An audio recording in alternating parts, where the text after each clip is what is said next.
प्रभु प्रिय संतानों से विशेष अनुरोध है कि इजी वे मुरली दर्शन चैनल को सब्सक्राइब अवश्य करें, रोज नोटिफिकेशन मिलते रहें, उसके लिए ऑल पर टच अवश्य करें।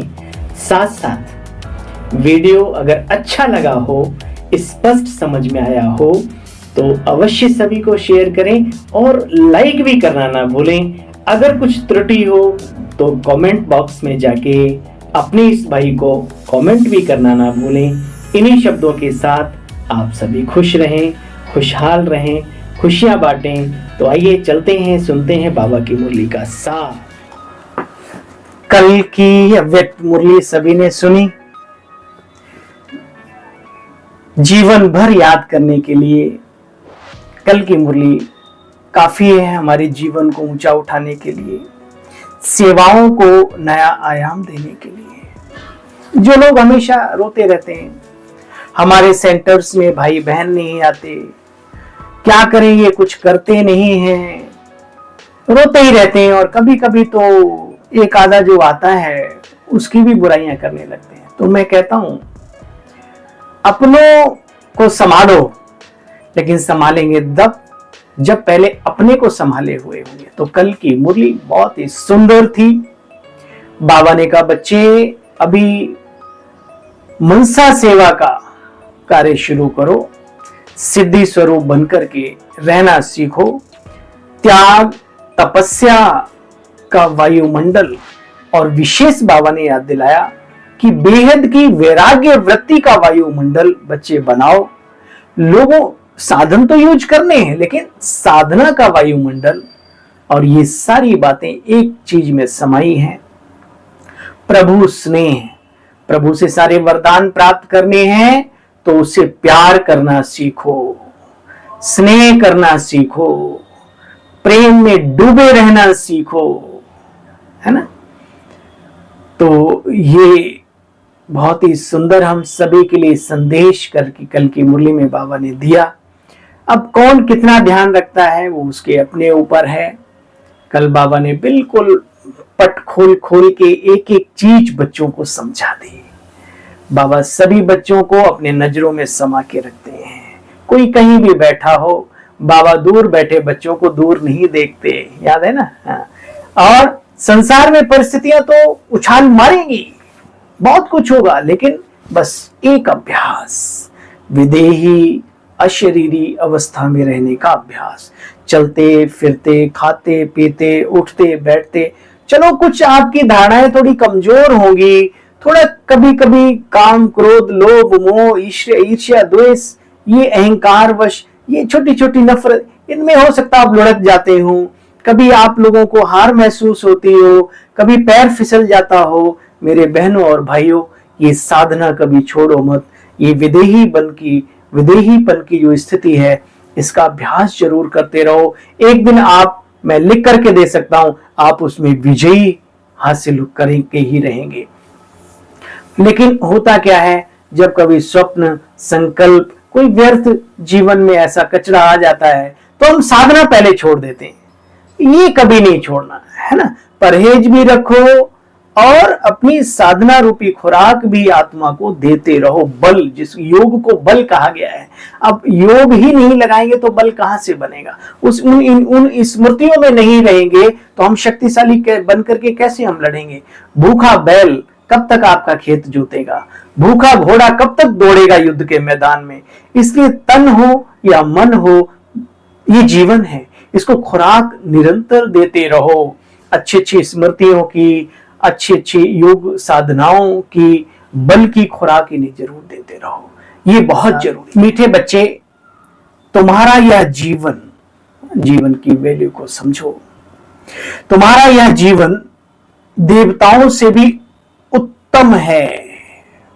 विचार करना इस बात पे कि देवताओं से उत्तम कैसा है। मीठे बच्चे, तुम्हारा यह जीवन देवताओं से भी उत्तम है, क्योंकि तुम अभी रचयिता और रचना को यथार्थ जानकर आस्तिक बने हो। प्रश्न, संगम युगी ईश्वरीय परिवार की विशेषता क्या है जो सारे कल्प में नहीं होगी? परिवार की विशेषता क्या है? सुनो, बच्चे इसी समय स्वयं ईश्वर बाप आकर के तुम सभी बच्चों को संभालते हैं, टीचर बनकर पढ़ाते हैं, सतगुरु बनकर खुशबूदार फूल बनाकर अपने साथ परमधाम ले जाते हैं। सतयुगी दुनिया में दैवी परिवार होगा, लेकिन ऐसा ईश्वरीय परिवार नहीं होगा। तुम बच्चे बेहद के सन्यासी भी हो तो राजयोगी भी हो, राजाई के लिए पढ़ाई भी पढ़ रहे हो। इस परिवार का भी बड़ा अनूठा खेल है। बचपन से एक नशा रहा प्यारे बहनों और भाइयों कि लौकिक दुनिया में मेरी एक लौकिक बहन थी, है अभी, साथ साथ पढ़े आगे बढ़े, लेकिन जब इस परिवार में आए तो हमने देखा एक नहीं, दो नहीं, तीन नहीं, कितनी बहनें हैं यहां पर। तो मैं अंदर से जुड़ गया उन सबके साथ कि जैसे दुनिया में भी ऐसा क्या स्नेह प्रेम होगा। ये सभी मेरी अपनी बहनें हैं, सभी मेरे अपने भाई हैं। फर्स्ट टाइम बाबा से मिलने जा रहा था तो ऐसा लगा कि ट्रेन में कितने बहन भाई, श्वेत श्वेत श्वेत, क्या नशा, क्या गजब की खुशी। आपको भी होती है ना? मुझे याद आ गया वो पल, वो क्षण, इसलिए बड़ा कभी कभी भावनाएं कंट्रोल से बाहर होती हैं। शुद्ध भावनाएं, अच्छी भावनाएं। बहुत वर्षों के बाद इस बार माउंट आबू जाना हुआ। माउंट आबू जाते रहते, लेकिन एक अलग से रुकने का मौका, कुछ आत्माओं से विशेष बैठकर बात करने का मौका। तो हमने देखा ये जो परिवार है स्नेह की चुंबक है, इतना ख्याल रखते हैं, इतना ख्याल रखते हैं कि पूछो मत। दुनिया में क्या भाई भाई का, अरे क्या बाप बेटे का, क्या बहन बहन का, क्या माँ बाप का, कोई नहीं ध्यान देता है आजकल। सब स्वार्थ की दुनिया हो गई। लेकिन यहाँ पर जिससे भी मिलो, अरे सत्येंद्र भाई आप हो, आप अच्छा यहाँ ठहरे, चलो चलो, अच्छा आज ये बनाया है, आज ये क्या, मतलब इतना अंदर से मैं एक, बाबा तो बाबा ही है, लेकिन ये परिवार भी कम नहीं है। ये मेरी किस्मत अच्छी है कि हमें अच्छे से अच्छे ही मिले इस परिवार में। प्यारे बहनों और भाइयों, किसी ने मुझे बड़ी सुंदर बात बताई। कोरोना काल आया, कुरीतियों का वर्णन सब कर लेते हैं। कुछ बड़ा कार्य है, बड़े सिस्टम है, उनमें कुछ नियम, कुछ सिस्टम, वो तो ठीक है, कभी ठंडी कभी गर्मी हर जगह होती। लेकिन मुझे किसी ने बड़े सुंदर तरीके से वर्णन किया कि सत्येंद्र भाई, जो लोग वहां प्रभु समर्पित थे उनको एक दिन में 20-20 नारियल संस्था देती थी। एक एक चीज का ख्याल, क्या से क्या बढ़िया अच्छा बना के, जिसमें इम्यूनिटी हो, ये हो वो हो। अरे दुनिया में लाखों करोड़ों रुपए खर्च करके भी अपने घर में कोई ऐसे क्वारंटाइन नहीं हुआ होगा। कोई हॉस्पिटलों में तो दवाइयां तक अरबपति होंगे, अपने घर के होंगे, लेकिन दूर से, है ना। तो ये वाकई में परिवार हमारा बहुत अनमोल परिवार है साथियों। लेकिन ये परिवार की फीलिंग पहले तुम्हारे अंदर आनी चाहिए। ये मेरा घर है, बाबा का घर है अलग बात, लेकिन बाबा हमारा है और ये घर हमारा है और ये परिवार हमारा है। आपके अपने घर में कहीं तिनका पड़ा होता है, तुरंत उठाते हैं। आपके अपने घर में कहीं दीवार टूटी होती है, तुरंत उसकी केयर करने का संकल्प आता है। क्या बाबा के घर में भी आप आते हैं? आप जिस सेंटर्स में जाते हैं, हाँ, हमारी कोई लौकिक बहन को कोई ऐसे छोटी मोटी कोई कुछ होता तो एकदम मन में आता नहीं जल्दी हॉस्पिटल लेते चलो, जल्दी ये करो, कुछ सोचते हैं क्या? तो यहाँ पर भी जब आपके दिल में सच्चा प्यार होगा, रूहानी प्यार होगा, इस परिवार के प्रति होगा, तो सोचो जो आपके अंदर से निकलेगा वो दूसरों के अंदर भी तो वही जाएगा ना। तो ये परिवार का भी बड़ा आज मन किया तो आपके साथ मैंने शेयर कर लिया। और आज तक का रिकॉर्ड है कि इस परिवार ने हमें बहुत कुछ दिया ही दिया है, दिया ही दिया है। बाबा ने इन अपने बच्चों के द्वारा बहुत कुछ दिया है। मैं मान सम्मान और उसकी बात नहीं करता, मैं दिल के स्नेह की बात करता हूँ। जिगरी दिल की दुआएं बहुत मिलती हैं। हमें आश्चर्य होता है कि अरे हम तो कभी कुछ कोई लिफाफा भी नहीं दे पाते, हम ये भी नहीं कर पाते, हम वो भी नहीं कर पाते, हम भोजन में पनीर मटर भी नहीं बना के खिला पाते, कभी कभी सिंपल दाल रोटी ही होती है। लेकिन आत्माओं के अंदर से इतनी दुआएं निकलती हैं कि जैसे कि पूछो मत। अब क्यों ऐसा होता है मुझे पता नहीं, आप जानते हो इस बात को, क्योंकि जो ख्याल आपके अंदर चलता है वही फिर सामने वाला भी कई गुना आपको रिपीट करता है। अपना समझते हैं तो फिर सभी अपना हमें समझते हैं। तो आइए, इन्हीं बाबा की बात आई तो हमने बात कही, आप सब भी ऐसे ही बने, हमारे से 1,00,000 गुना आगे बढ़े, ये हमारी दिल की शुभ भावनाएं आप सबके प्रति। अब आने वाले स्टूडेंट्स क्यों समझते हैं, वो मेरे अपने भाई हैं, वो मेरी अपनी माताएं हैं, वो मेरी अपनी बहनें हैं, मेरा अपना परिवार है। ये फीलिंग जिस दिन आ जाएगी ना आपके अंदर, तो आप बहुत बड़े कार्य के निमित्त बन जाएंगे, हम तो कुछ भी नहीं हैं। आइए, बाबा कहते बच्चे, सतयुग में दैवी परिवार होगा, लेकिन ऐसा परिवार नहीं होगा।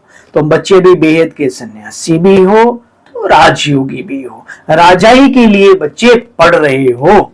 हाँ भाई, ओम शांति। यह स्कूल भी है, पाठशाला भी है। बच्चे किसकी पाठशाला है? आत्माओं की। यहाँ परमात्मा बाप आकर के पढ़ाते हैं। परमात्मा तो निराकार है, तो बच्चे जरूर किसी के शरीर में आकर ही तो पढ़ाएंगे। सबसे जास्ती जन्म या लक्ष्मी नारायण लेते हैं, 84 जन्म लेकर फिर सांवरा गावड़े का छोरा यानी साधारण बन जाते हैं। लक्ष्मी नारायण कहो, श्री राधे श्री कृष्ण कहो, बच्चे वो बचपन का रूप है और बड़ा होकर के फिर वही लक्ष्मी नारायण बनते हैं। सच बताओ, दिल पे हाथ रख के, ऐसी नॉलेज दुनिया में कहीं पड़ी थी, कहीं प्राप्त की थी कि बचपन के राधे कृष्ण बड़े होकर के श्री लक्ष्मी श्री नारायण बनते हैं? नहीं ना। तो बाबा कहते हैं श्याम और सुंदर का भी रहस्य तुम बच्चे जानते हो। जो सतयुगी दुनिया में सतो प्रधान सुंदर होता है श्री कृष्ण, शने शने जन्म लेते लेते लेते लेते वही फिर कलयुग की अंधेरी रात में श्याम वर्ण में आ जाते हैं, है ना। और फिर बाबा उसी आत्मा को सुंदर, और उसकी जो भी अन्य आत्माएं उनके साथ उनका भी, है ना, कल्याण करते हैं। बाप समझाते बच्चे तुम कितने सुंदर थे, विश्व के मालिक थे। ये 84 जन्म भोग कर अब ये बन रहे हैं। ब्रह्मा बाबा की तरफ बाबा कह रहे हैं, उन्हों की आत्मा अब पढ़ रही है। तुम बच्चे भी साथ साथ पढ़ते हो। सतयुग में अकेले होंगे क्या? 9 लाख से तो शुरुआत होती है दोस्त, एंड तक 33 करोड़, तो हम सब है ना साथ में। बाबा कहते बच्चे तुम जानते हो सतयुग में अपार सुख है। अपार, अपार माना जिसका पारावार नहीं, अपरम अपार। जो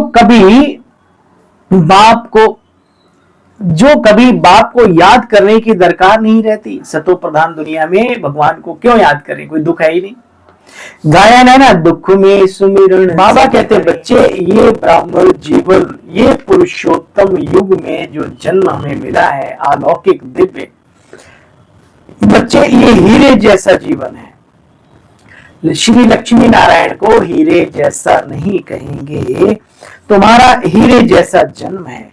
तुम बच्चे हो ईश्वरीय संतान, यह है दैवीय संतान। यहां तुम कहते हो हम ईश्वर की संतान हैं। संगम पर ईश्वर हमारा बाप है, वो आकर के हमको पढ़ाते हैं, राजयोग सिखलाते हैं। ज्ञान का सागर बाप आकर के पढ़ाते हैं। बाबा कहते बच्चे, लिखा हुआ है हम सो देवता, क्षत्रिय, वैश्य, शूद्र, फिर ब्राह्मण, फिर देवता, है ना, फरिश्ता बीच में। देखो तुम कितना ऊंच बनते हो। बाप कहते तुमने अपने से भी जास्ती अभी मेरी ग्लानि करानी शुरू कर दी है। अपने लिए तो 84 लाख योनियों में कहा, लेकिन मुझे तो कण में डाल दिया है। बाबा भाई बड़ा उलाना दे रहे हैं, और कोई और नहीं है। भक्ति मार्ग में लिखतम और भक्तम वाले हम ही लोग होते हैं। गायन पूजन जो भी है, शुरुआत तो हम ही से होती है ना। बाबा कहते बच्चे तुम सब ब्रह्मा कुमार कुमारियां हो, तुम्हारे सिवाय और कोई भी इन बातों को समझ ना सके। तुम पढ़ते हो मनुष्य से देवता बनने के लिए। मैं आत्मा हूं, आत्मा को जान लिया तो बाप को भी जान लिया। जिसने खुद को ही नहीं जाना, खुद को खुदा को क्या खाक पहचानेंगे, कहावत है। देखो आजकल मनुष्य अनेक गुरु करते हैं, अनेक सतगुरु। बाप कहते बच्चे सतगुरु एक है और गुरु भल अनेक हूं। गुरु जी तो उन्हें भी कहते हैं जो स्कूल में पढ़ाते हैं, जो कोई कला सिखाता है किसी को, उसको भी गुरु जी ही कहा जाता है। लेकिन सतगुरु एक ही है, गुरुओं का भी गुरु परम सतगुरु। तो बाबा कहते बच्चे सतगुरु एक ही है। कहते हैं ना सतगुरु अकाल अजोनी निर्भव निर्वैर कर्ता पुरुष, है ना, है भी सत हो भी सत, है ना, ये सब महिमा लिखी हुई है। बाबा कहते हैं उस निराकार की महिमा करते हैं। परम पिता परमात्मा एक ही सतगुरु है। गुरु तो बच्चे ढेर के ढेर हैं, परंतु निर्विकारी कोई नहीं है। इस समय पर जो गुरु बन करके घूम रहे हैं, एक एक नहीं तीन तीन तो शादियां करते हैं, पूरी फैमिली होती है, उनके बच्चे फॉरेन में पढ़ते हैं। आप भी जानते हो, हम भी जानते हैं। बाबा कहते बच्चे हाँ कोई अच्छे भी हैं, सारे खराब नहीं। साधु सन्यासियों में कोई बहुत उच्च कोटि के भी हैं, विकारों को जीतने के लिए सन्यास धारण करते हैं। बाबा कहते बच्चे परंतु जन्म तो फिर भी विकार से ही लिया। बाबा ने कहा निर्विकारी कोई नहीं है। कहने का मतलब माँ के गर्भ से ही तो जन्म लिया ना, विकारों से ही तो ये शरीर हमारा बना। बाबा ये से बता रहे सब विकार से ही जन्म लेते हैं। अभी राजधानी बन रही है, तुम बच्चे यहाँ राजाई के लिए पढ़ते हो, राजयोगी बेहद के सन्यासी हो। सतीवी दुनिया में काल का ख्याल नहीं रहता, आराम से शरीर छोड़ते और धारण करते हैं। ये ड्रामा का राज भी बाप ही आकर के तुम बच्चों को समझाते हैं। रचयिता ही रचना के आदि मध्य अंत का राज समझाएंगे ना। ज्ञान का सागर वही एक बाप है, वही तुमको मनुष्य से देवता डबल सिरताज बनाते हैं। बच्चे तुम्हारा जन्म कौड़ी जैसा था, अब हीरे जैसा बन रहे हो। बाप ने हम सोहम का मंत्र भी समझाए दिया है। बाबा कहते आत्मा सो परमात्मा, कह देते हैं परमात्मा सो आत्मा। बाबा कहते बच्चे नहीं, हम सो हम का अर्थ क्या है? आत्मा सो परमात्मा, परमात्मा सो आत्मा नहीं। हम सो देवी देवता, हम सो क्षत्रिय वैश्य शूद्र ब्राह्मण फरिश्ता, फिर आत्मा, फिर क्षत्र, है ना, ये देवता आकर के। तो ये बाबा रहट का मिसाल दे करके हमारे 84 जन्मों की गति समझाते हैं।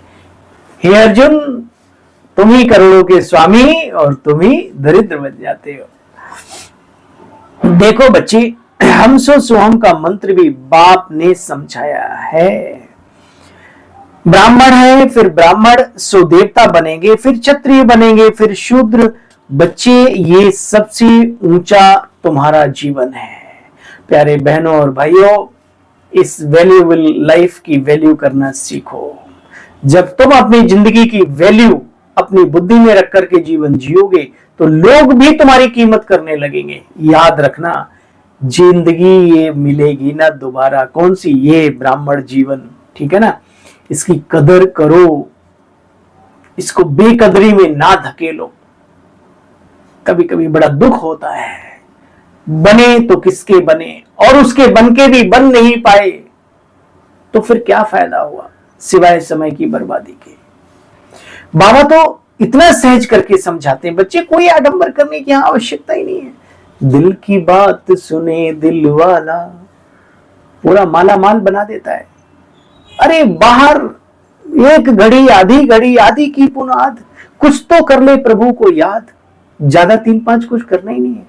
फिर भी हम तो हमारे से, हाँ, बाबा कहा करते थे बच्चे, मूर्खों को देखना है तो यहां देखो, और समझदारों को देखना है तो भी यहां देखो। किस लिस्ट में नाम लिखवा रहे हैं ये खुद देखो। देखो बच्चे, तुम हमारे बच्चे हो, ईश्वर के वर्षे के हकदार हो। कौन सा वर्षा? सतयुग ही तो मिलेगा ही मिलेगा। वर्तमान में कौन सा वर्षा? प्रेम, सुख, शांति, आनंद, शक्ति, पवित्रता और सबसे बड़ा ज्ञान, है ना। बाबा कहते हैं तुम सब हमारे बच्चे हो, वर्षे के अधिकारी हो, हकदार हो, इसलिए बाप से हर एक वर्षा ले सकते हो। बूढ़े, छोटे, बड़े सबको हक है बच्चे बाप से वर्षा लेने का। तो बच्चों को यही समझाओ कि अपने को आत्मा समझो, बाप को याद करो तो तुम्हारे पाप कट जाएंगे। भक्ति मार्ग वाले बच्चे इन बातों को समझ नहीं सकेंगे। वो सिर्फ अपना जो भी करते हैं वो भी अगर दिल से करते हैं तो उसमें लिखा है, हे अर्जुन, जो भक्त मुझे दिल से भजता है, जिस रूप में भजता है उसकी मनोकामना मैं उस रूप में अल्पकाल की ही पूरी कर देता हूं। सदा काल की भावनाओं को पूर्ण करना है तो उसको जाना है, उसको जानकर, पहचान कर, फिर उसकी मानकर, उसके रास्ते पर चलकर वो प्राप्तियां करो। अच्छा, मीठे मीठे स्किल्ले बच्चों प्रति माता पिता बाप दादा का याद प्यार और गुड मॉर्निंग। रूहानी बाप की रूहानी बच्चों को नमस्ते। हम सब रूहानी बच्चों की बाप दादा आपको भी नमस्ते नमस्ते नमस्ते। थैंक यू बाबा, शुक्रिया। जीवन बनाने वाले, इतना ऊंचा ज्ञान देने वाले, तेरा लाख शुक्रिया। फिर रात्रि क्लास भी है, लेकिन हम चलते हैं, आज की मुरली का सार सुनेंगे। सारी दुनिया बच्चे कब्र दाखिल होनी है। अनुभव में आता है, दिख रहा है ना, सब खत्म। सारी दुनिया अब कब्र दाखिल होनी है। भगवान वाच, विनाश सामने खड़ा है, सिर पर आ गया अब तो। इसलिए कोई भी संबंध विकारी, व्यर्थ, दुखदाई, बंधन वाला संबंध नहीं रखना। अंत काल में एक बाप की याद बनी रहे बस। शाम से सुंदर, पति से पावन बनने का ये पुरुषोत्तम संगम युग है। यही समय है पुरुष यानी आत्माओं में उत्तम बनने का। सदा इसी स्मृति में रह स्वयं को कौड़ी से हीरे जैसा बनाओ। वरदानी बाबा का वरदान है आज का। ज्ञान धन द्वारा प्रकृति के सब साधन प्राप्त करने वाले, ज्ञान धन द्वारा प्रकृति के सब साधन प्राप्त करने वाले पद्मा पदम पति भव। बच्चे, ज्ञान धन स्थूल धन की प्राप्ति स्वतः ही कराता है। परसों भी बाबा ने कल की मुरली में कहा कि बच्चे, ये जो साधना का बल, ज्ञान का बल है, स्रोत है, ये सोर्स ऑफ इनकम, आज की मुरली में बाबा ने याद किया उन बातों को। ज्ञान धन से, जहां ज्ञान धन है वहां प्रकृति स्वतः दासी बन जाती है। ये प्रकृति, इंद्रियां हमारी, जो ज्ञानी, वाकई में जो ज्ञानी है, ज्ञान धन से प्रकृति के सब साधन भी स्वतः प्राप्त हो जाते हैं। इसलिए ज्ञान धन सब धनों का राजा है। लेकिन समय लगता है, याद रखना, एकदम कहीं कुछ नहीं होता, शॉर्टकट नहीं है यहाँ ईश्वरीय कार्य में। जहां राजा है वहां सर्व पदार्थ स्वतः प्राप्त होते हैं। यह ज्ञान धन ही बच्चे पद्मा पदम पति बनाने वाला है। परमार्थ और व्यवहार को स्वतः ही सिद्ध कराता है, कर देता है। ज्ञान धन में इतनी शक्ति है जो अनेक जन्मों के लिए राजाओं का राजा बना देता है। तो क्या करना है आज के वरदान से? ज्ञान को संपूर्ण रीति से हजम करो, अर्थात समझो, समझकर समझो। अधूरा ऊपर ऊपर किनारे बैठे रहे, थोड़ी दरिया के किनारे ठंडक तो मिल ही रही है, मजा नहीं है ना। डूबो तो कुछ मिलेगा। ज्ञान को अर्जन करने के लिए पढ़ो, कुछ लिखो, योग के अंदर मनन चिंतन करो। यह ज्ञान को पूर्ण रूप से समझना। स्लोगन है, कल्प कल्प का विजयी हूं। ये सम्मान दे दिया आज बाबा ने स्लोगन के अंदर। आज की मुरली के स्लोगन में कल्प कल्प का विजयी हूं, यह रूहानी नशा इमर्ज हो तो माया जीत बन जाएंगे। कौन सा? मैं आत्मा कल्प संकल्प का विजयी हूं। ओम शांति। आप सभी बहन भाइयों